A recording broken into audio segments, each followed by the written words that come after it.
back to Weather 101. Last week, we broke down some details when it comes to fall severe weather season. And today, we're going to dive more into tornadoes, specifically tornadoes, where to go, how they form, and the ingredients needed as well. So, Austin, we're trying to prepare people for before we head into really the heat of fall severe weather season. So let's start basic. What is a tornado? Many people know and are familiar with a tornado, Austin, but the National Weather Service official definition is a violently rotating column of air touching the ground, usually attached to the base of a thunderstorm. Right, and touching the ground is key here. You know, we have funnel clouds all the time where you'll see those rotating clouds in the sky. Right. It has to touch the ground in order for it to be considered a tornado. Absolutely, and usually if a funnel cloud is spotted, that warrants a tornado warning, because a tornado is likely going to touch the ground any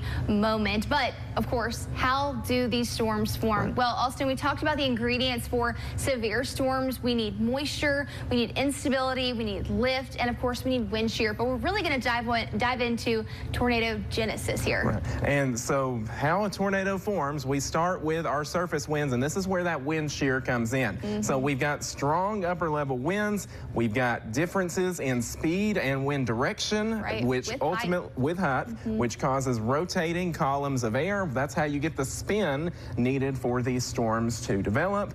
We've also got those updrafts. You know, we talk about rising air, Gracie, and instability. Well, the warmer these air parcels are, the more willing they are to rise. And so the more rising air, the stronger the updraft is. Yeah, and when those strong updrafts, you know, we'll talk more about the different parts of a severe storm and some of the threats as well. Of course, we have very strong updrafts that leads to hail and different things, but specifically that rotating column of air, it needs that updraft to form what we call the funnel cloud, which is what you'll see first. And you'll even see what we call a wall cloud, and that is going to first be the sign to look out for.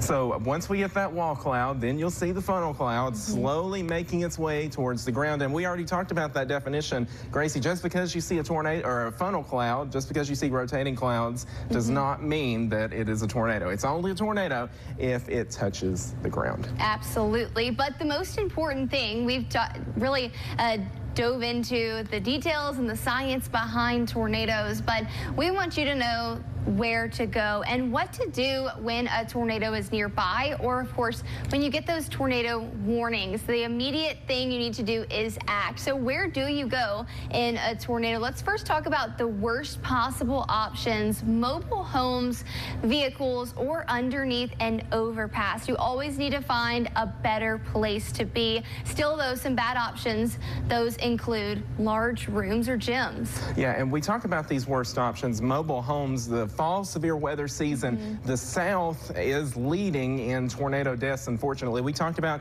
the difference between Tornado Alley and Dixie Alley last time, but really, regardless of which alley you are in, the Dixie Alley is becoming more deadly. The reason for that during fall severe weather season is later tornadoes. You can't see them, and also, unfortunately, more mobile homes, which just cannot withstand these strong and destructive storms. So mobile homes, worst option here. Vehicles as well. And you know, a lot of times, Gracie, we'll see in movies where this is a big misconception here, where people will head underneath an overpass, and that may seem like a good idea, but in reality, that is just funneling.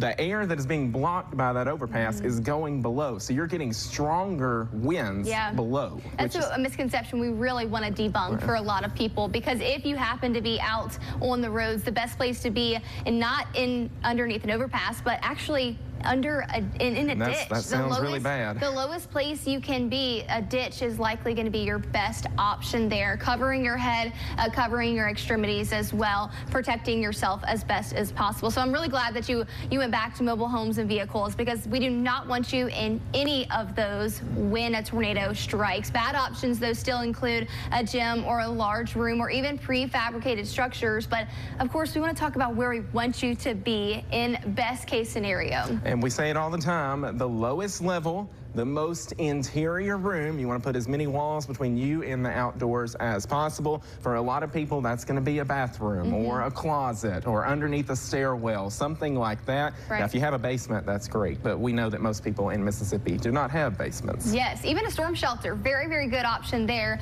But of course, if you live in a mobile home, you need to find that place well in advance before these storms strike. Make sure you have that plan in place, because we want you in a sturdy structure, again, in the interior room, away from windows, outside walls, so you can stay safe from the tornado. And we are going to talk more about tornadoes next week. We have a lot to break down, but we really just want to focus on the fall severe weather season before it comes and before we're impacted here in central Mississippi. And that's going to wrap up today. Now, like Gracie said, we've got much more, so keep checking back with us each week here on Weather 101. But in the meantime, if you have any specific questions for us, feel free to email us at WJTVweather@nextstar.tv. We would be happy to answer those. But that wraps up this week's Weather 101.